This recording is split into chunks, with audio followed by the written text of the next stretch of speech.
Welcome to निशान classes. ऐसा compilation आपको कहीं देखने को नहीं मिलेगा कि रीजनिंग के साथ आपका जीएस भी कंप्लीट हो जाए। ठीक है, ये रीजनिंग का शॉर्ट ट्रिक है ए जेड अपोजिट लेटर्स को याद करने का। ठीक है, तो इसको अपने फ्रेंड्स में शेयर कीजिएगा ताकि इसका बेनिफिट और भी एस्पिरेंट्स को हो जाए, है ना।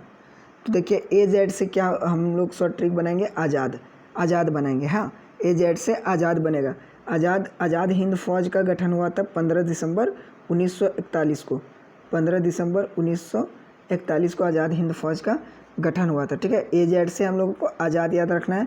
बी वाई से हम लोगों को याद रखना है क्या, तो हाँ बी वाई आ गया। ठीक है, तो बी वाई से हम लोगों को याद रखना है बिलग्राम युद्ध। हाँ, बिलग्राम युद्ध, तो बिलग्राम युद्ध याद रखना है बी वाई से। बिलग्राम युद्ध होता है 1540 ईस्वी में। 1540 में होता है ये, हुमायूं और शेरशाह सूरी के बीच होता है 1540 बिलग्राम युद्ध। उसके बाद सी एक्स में कार्ल मार्क्स याद रखना है। कार्ल मार्क्स जो है एक जर्मन फिलोसफर है। ये जर्मन फिलोसफर है, ये 1818 से लेकर के, ठीक है, 1818 से लेकर के 1883 तक इनका समय काल होता है। ठीक है, उसका डी डब्ल्यू से हमें याद रखना है डी वादे। ठीक है, डी वादे ये अमेरिकन बास्केटबॉल प्लेयर है ना। डी वादे, WADE वादे। ठीक है, डी वादे, डी डब्ल्यू से हमें इनको याद रखना है डी वादे को, डी वादे। या फिर आपको अगर और इजी चाहिए तो डी डब्ल्यू से दिलवाले याद रखिए, दीपावली याद रखिए, तो डी डब्ल्यू यानी दिलवाले। ठीक है, यानी डी वादे, है ना, ये अमेरिकन बास्केटबॉल प्लेयर है। उसके बाद ई डब्ल्यू से क्या है कि इलेक्ट्रिकल वाहन। ठीक है ना, ई वाहन को लॉन्च किया गया था। ई डब्ल्यू से हमें ई वाहन याद रखना। ठीक है, ई वाहन के लिए यानी 20 जनवरी 2016 को, है ना, 20 जनवरी 2016। ओके, 20 जनवरी 2016 को ई वाहन को लॉन्च किया गया था तेलंगाना सरकार के द्वारा। हाँ, इसको आप याद रखिएगा। और जैसे एफ आ जाए तो एफ का उल्टा यू, फुगाड़ी। एफ यू को हम लोग क्या याद रख सकते हैं, फुगाड़ी।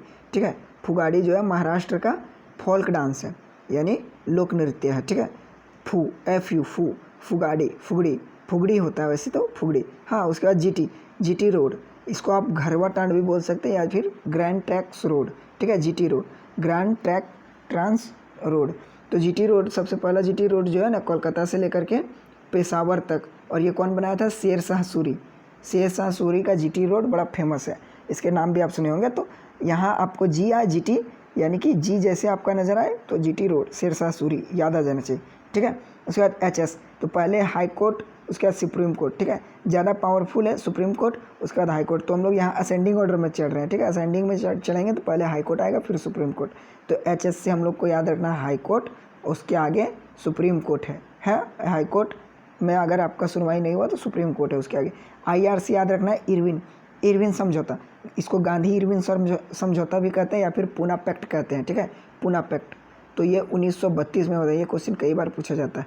तो IR से इरविन। ठीक है, आई आए तो आपको याद रखना है इरविन, IR।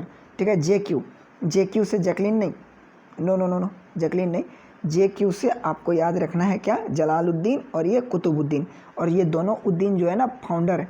ये जो जलालुद्दीन है, जलालुद्दीन, ये खिलजी वंश का फाउंडर है। उसके बाद कुतुबुद्दीन जो है वो गुलाम वंश का फाउंडर है। ठीक है, गुलाम वंश का। और सबसे पहले कुतुबुद्दीन का काल आता है 1206 में, और उसके बाद आता है जलालुद्दीन का काल 1290 में। हाँ, 1290 में। तो ये दोनों कोई फाउंडर, इसलिए मैंने दोनों को रखा है, जलालुद्दीन और कुतुबुद्दीन है। ठीक है, JI यानी जलालुद्दीन, QI यानी कुतुबुद्दीन, है ना। 1290 में है जलालुद्दीन, उसके बाद 1206 में। ठीक है, उसके बाद KP कमला पसंद। ओके, KP को कमला पसंद, अरे कमला पसंद नहीं यार, KP को आपको क्या याद रखना है पता है, कडफिसेस कौन है।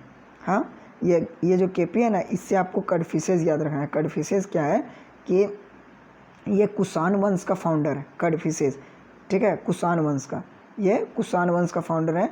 ये कौन कडफिसेस है पता है, ये है भीम कडफिसेस, भी कडफिसेस। आप इसको भी कडफिसेस भी लिख सकते हैं। ओके, भी कडफिसेस, ये कुषाण वंश का फाउंडर है। तो KI यानी कि कडफिसेस। ठीक है, LO यानी कि लोधी। ठीक है, लोधी, तो ये लोधी है, बहलोल लोधी, ये फाउंडर है लोधी डायनेस्टी का। L से लोधी और O से लोल। लोधी जो है ना पूरा लोल था, दिल्ली सल्तनत में लोधी ही सबसे ज़्यादा लोल था, तो इसीलिए लोधी। ठीक है, एल से लोधी, ओ से लोल, तो इससे लोधी याद रखिएगा, एल आ जाए यानी कि लोधी। लोधी जो है बहलोल लोधी, इसका फाउंडर कौन है लोधी डायनेस्टी का, तो बहलोल लोधी। ओके, अब आ जाए एम एन, तो एम एन में मल्टीनेशनल कंपनीज कॉरपोरेशन, ठीक है, multinational company.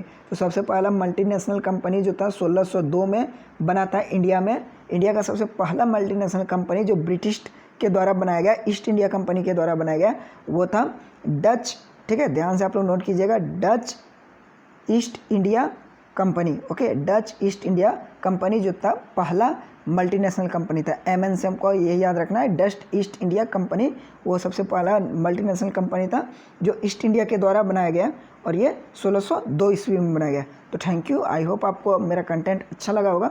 Please like, share and subscribe. Okay.